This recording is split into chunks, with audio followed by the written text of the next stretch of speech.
21 जनवरी 2022 का पेपर 1 का सीडीपी का आंसर इस वीडियो के माध्यम से बताया जा रहा है। फर्स्ट क्वेश्चन है, निम्नलिखित कथनों में से बुद्धिमत्ता के बारे में कौन सा कथन सही है? इसका राइट आंसर होगा बुद्धिमत्ता विद्यालय में बेहतर प्रदर्शन करने की योग्यता से अधिक है। अगला प्रश्न है, अधिगम का सामाजिक संरचनात्मक विचार अधिगम प्रक्रिया में की महत्ता पर जोर देता है। इसका राइट आंसर होगा पारस्परिक क्रियाओं। अगला प्रश्न है 3 नंबर, बच्चों में भाषा विकास किससे प्रभावित होता है? इसका राइट आंसर होगा आनुवांशिकता एवं पर्यावरण दोनों से। अगला प्रश्न है, अधिगम प्रक्रिया को सुसाध्य करने के लिए एक अध्यापिका को ऐसे तरीके इस्तेमाल करने चाहिए। इसका राइट आंसर होगा जो विभिन्न संकल्पनाओं के बीच संबंध खोजने को महत्व दे।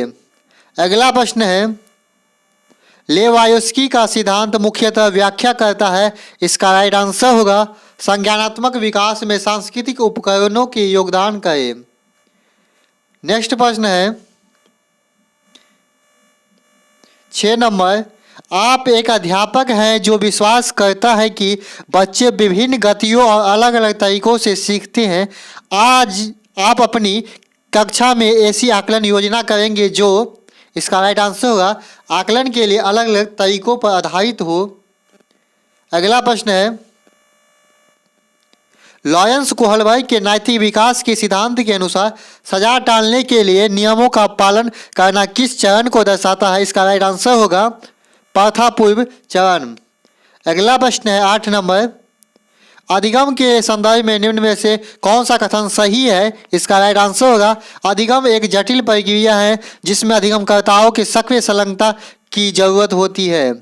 अगला प्रश्न है 9 नंबर, क्रिकेट पर वार्तालाप के दौरान एक अध्यापक अधिकांशतः लड़कों से सवाल पूछ रहा है और लड़कियों से नहीं। अध्यापक की यह क्रिया किसका उदाहरण है? इसका राइट आंसर होगा जेंडर पक्षपात। नेक्स्ट प्रश्न है,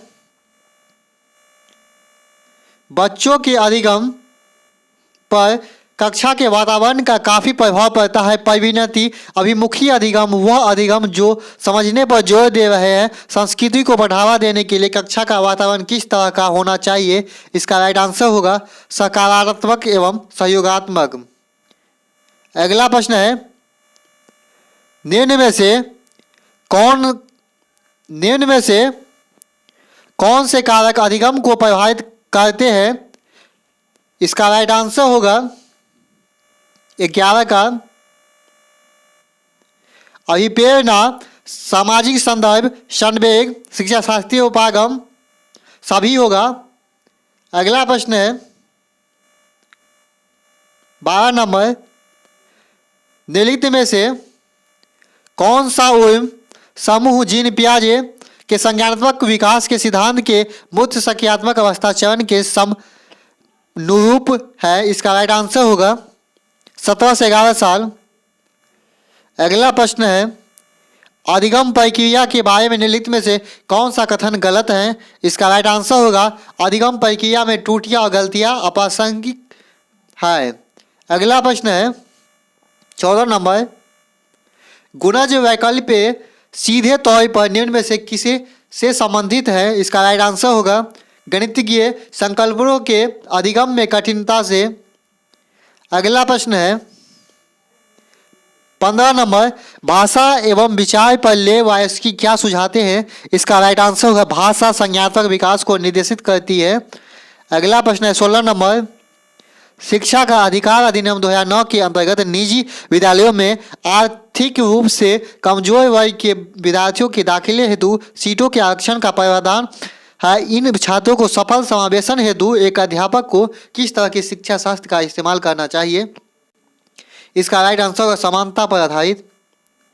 अगला प्रश्न है 17 नंबर, निम्न में से कौन सा युग्म घटक और अभिप्रेरणा स्रोत का सही रूप मिला युग्म है? इसका राइट आंसर होगा जिज्ञासा आंतरिक अभिप्रेरणा।